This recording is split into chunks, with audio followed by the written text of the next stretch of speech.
Marginal costing এর যেটা most important concept, যেটা পিভি রেশিও, তার উপরে কিছু অঙ্ক এখন দেখাচ্ছি আমি, বুঝতে পারলি তো? পিভি রেশিও মানে বিভিন্ন ভাবে অঙ্কগুলো দেওয়া থাকবে, বিভিন্ন ভাবে পিভি রেশিও বার করতে হবে, বিভিন্ন ইনফরমেশন থেকে পিভি রেশিও বার করতে হবে। যেমন দেখ, এখানে প্রথম যেটা দেওয়া আছে সেটা হচ্ছে কন্ট্রিবিউশন দেওয়া আছে 3 টাকা, সেলস দেওয়া আছে 15 টাকা। তাহলে এটা তো একবারে প্রথম ফর্মাতে লেগে যাবে, কন্ট্রিবিউশন বাই সেলস ইনটু 100, তাহলে তো পিভি রেশিও পেয়ে যাবো।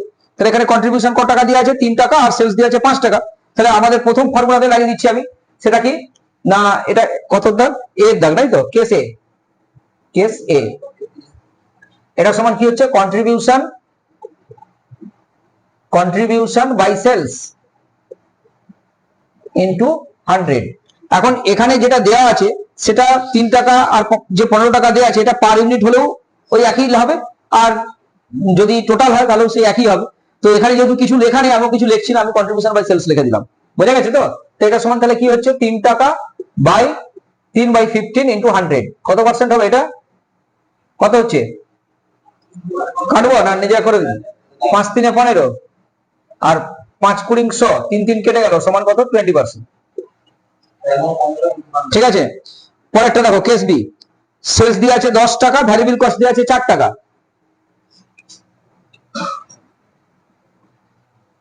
আচ্ছা, তাহলে সেলস যেহেতু 10 টাকার, ভ্যারিয়েবল কস্ট 4 টাকা, এখান থেকে কন্ট্রিবিউশন পেতে পারি আমি, কারণ সেলস মাইনাস ভ্যারিয়েবল কস্ট সমান কত?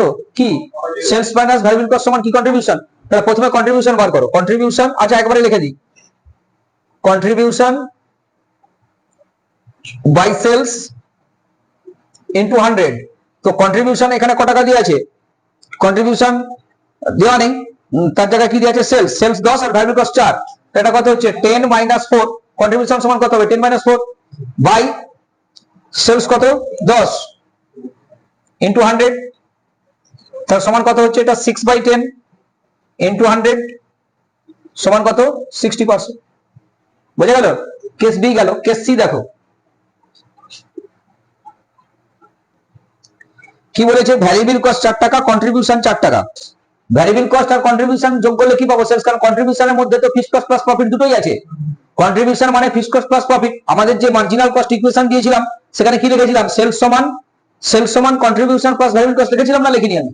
প্রথমে লিখেছিলাম যে সেলস সমান variable cost plus fixed cost plus profit. তাহলে ফিক্সড কস্ট আর প্রফিট থেকে একসাথে বেঁধে দাও, কি হয়? কন্ট্রিবিউশন। তাহলে সেলস সমান কি হয়? Variable cost plus contribution. তাহলে ওখান থেকে আমি পেয়ে যাবো তো sales.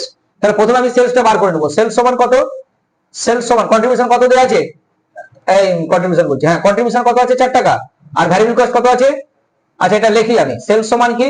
Variable cost plus contribution, দুটোই তো 4 টাকা নাকি? তাহলে 4 + 4 সমান কত? 8। সেলস পেয়ে গেলাম, আর কন্ট্রিবিউশন তো 4 টাকা দেওয়াই আছে। তাহলে সেক্ষেত্রে কি হবে? পিভি রেশিও সমান, পিভি রেশিও সমান, আচ্ছা এখানে তোরা লিখেছিলি তো পিভি রেশিও বলে, পিভি রেশিও সমান, এটাও তাই, পিভি রেশিও সমান। তা পিভি রেশিও সমান কি হবে? Contribution by sales, contribution by sales, that is 4/8 equal to 4/8 into 100 into 100, that comes to 50%। হয়েছে? পরেরটা কেস ডি। আচ্ছা, ডি একটা দেখো, কেস ডি কি দেওয়া আছে এখানে ইনফরমেশন? কেস ডি তে দেওয়া আছে variable cost to sales ratio, variable cost sales এর 40%। আচ্ছা, একটা জিনিস খেয়াল করো যে পিভি রেশিও মানে কি? Contribution by sales.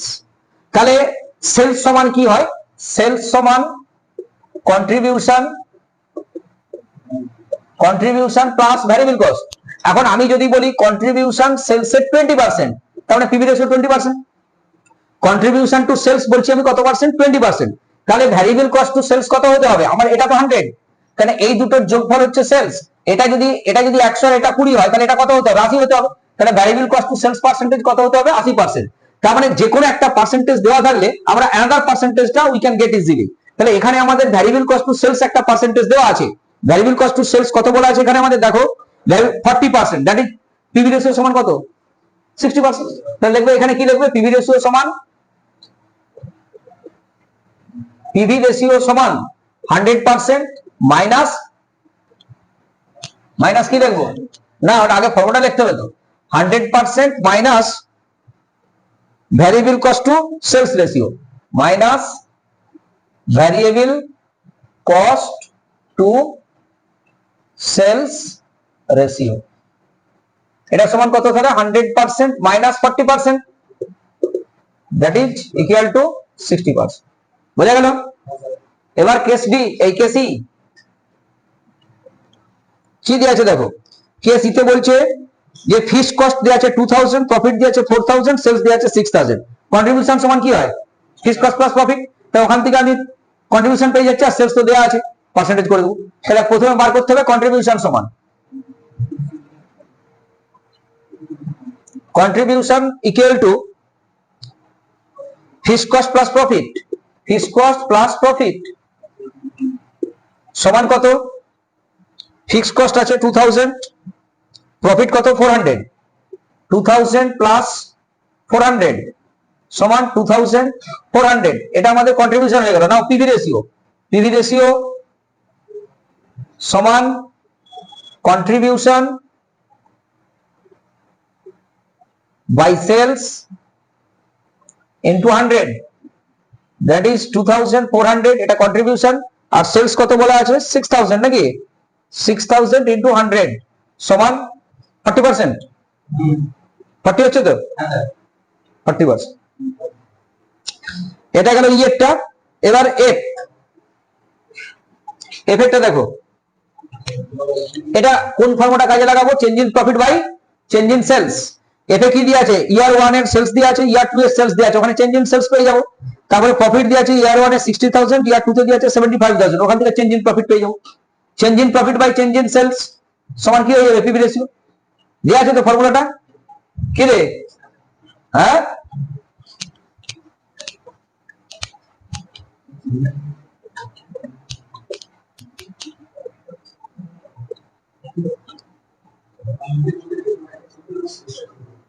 এফেক্টটা case F.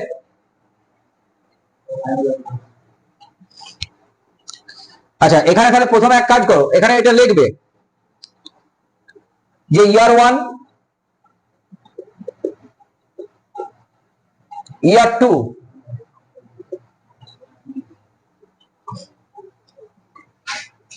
আর এখানে লিখবে চেঞ্জেস। ইয়ার 1 এর সেলস, আর এটা প্রফিট। সেলস কত আছে? 4,50,000 নাকি?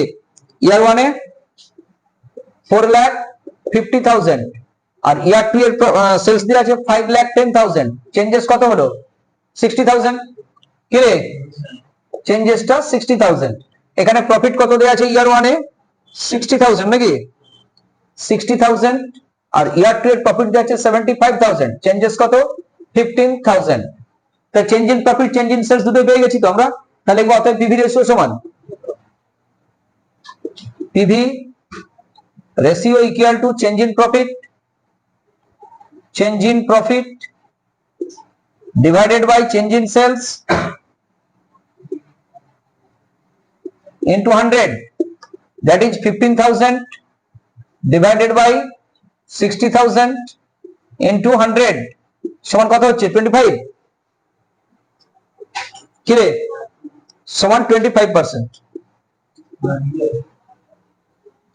এবার হচ্ছে কেস ই। এখানে কি দিয়ে আছে? সেলস দিয়ে আছে, কস্ট দিয়ে আছে। তো সেলস থেকে কস্ট বিয়োগ করে প্রথমে প্রফিটটা বার করে নেবো, প্রফিটটা চেঞ্জ করে দিলেই হবে। হয়েছে? তো একই রকম হবে এখানে, এটা মুছে দিলাম।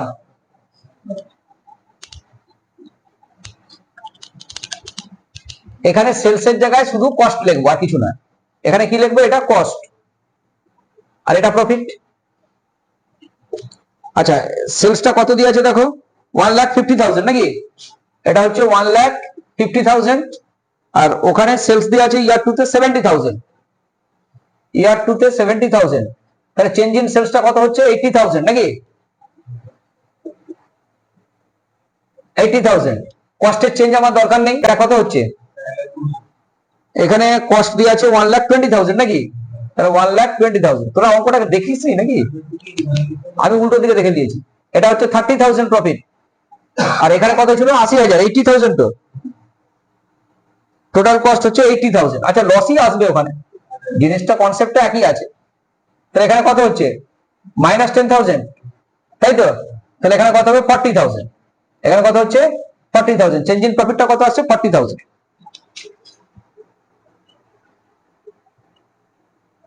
কোনটা করছি আমরা এখন, কেস ই এফ না জি? কেস জি। আচ্ছা তাহলে এখানে এবার ফর্মুলা লিখবে, পিভি রেশিও সমান PV ratio equal to change in profit divided by change in sales সমান চেঞ্জ ইন প্রফিটটা কত 40,000, 40,000 divided by 80,000 into 100 equal to 50%। হয়েছে? আচ্ছা এখানে আর কি আছে? আর তো বাকিগুলো তো একই ধরনের নাকি নাকি কেস এইচ এরটা করাবো? প্রফিট আর বলছে 30% অফ সেলস, তো আমরা শুধু পার্সেন্টেজ করলেই তো ওখানে সেলসটা প্রফিটটা পেয়ে যাবো। এই যে 12,800 ইন্টু 36% করলে আমরা কি পেলাম, প্রফিট পেয়ে গেলাম। আবার 16,800 ইন্টু 44% করে নেবো, প্রফিট পেয়ে যাবো। Change in profit change in sales বার করবো, বার করলে অঙ্ক হয়ে যাবে। আর পরেরটাও একই সেম অঙ্ক, আর করার দরকার নেই, হয়ে গেল।